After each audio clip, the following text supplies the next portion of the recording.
आज आपण गेले 10 वर्षापासून पाहतोय देशाची प्रगती आदरणीय नरेंद्रजी मोदी साहेबांच्या नेतृत्वाखाली कशा पद्धतीने होत आहे।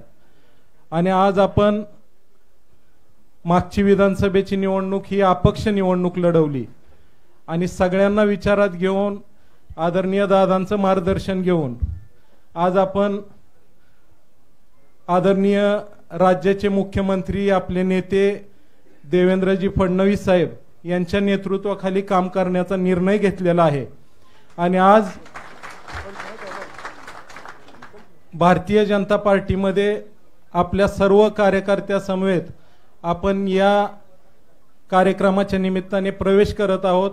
येणाऱ्या सर्व निवडणुकांमध्ये माढा तालुक्यामध्ये भारतीय जनता पार्टीचे सर्वच्या सर्व जागा स्थानिक स्वराज्य संस्था असतील आणि सर्वच बाजूला असतील तर त्या सर्वच्या सर्व जागा भारतीय जनता पार्टीच्या निवडून आणण्यामध्ये आपल्या सर्वांना प्रयत्न करायचा आहे। आणि भारतीय जनता पार्टीची ताकद माढा मतदारसंघामध्ये अतिशय चांगल्या पद्धतीने बळकटी देऊन आपल्या सर्वांच्या प्रयत्नांनी पुढे घेऊन जायचं आहे। एवढीच मी आपल्या सर्वांना विनंती करतो। आपण सर्वजण रात्रभर प्रवास करून आला, कोणाची काय गैरसोय झाली असेल त्याबद्दल मी दिलगिरी व्यक्त करतो। आणि आपण सगळेजण रात्रभर प्रवास करून आलेला आहात, थकलेला आहात, परंतु आपला उत्साह मात्र अतिशय चांगल्या पद्धतीचा उत्साह आहे। आज आपण ज्या भारतीय जनता पार्टीने राज्याची आणि देशाची गेल्या ह्या वर्षामध्ये 10 वर्षामध्ये जी प्रगती केलेली आहे त्याला साथ देण्यासाठी म्हणून आपण सर्वजण या ठिकाणी आलेलो आहोत।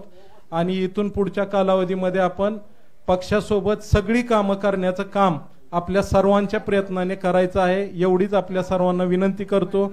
आदरणीय दादा दवाखान्यासाठी अमेरिकेत ऍडमिट आहेत आणि सध्या त्यांची तब्येत ही चांगली आहे। त्यांना विचारून आपण हा निर्णय घेतलेला आहे, आपल्या सर्व कार्यकर्त्यांना विचारून निर्णय घेतलेला आहे। त्यामुळे आज मी जाहीर करतो की आपण सर्वांच्या समवेत आज भारतीय जनता पार्टीमध्ये प्रवेश केलेला आहे। आदरणीय चव्हाण साहेबांचं प्रदेशाध्यक्षांचं या निमित्ताने मी मनापासून आभार मानतो। सोलापूर जिल्ह्याचे जिल्हाध्यक्ष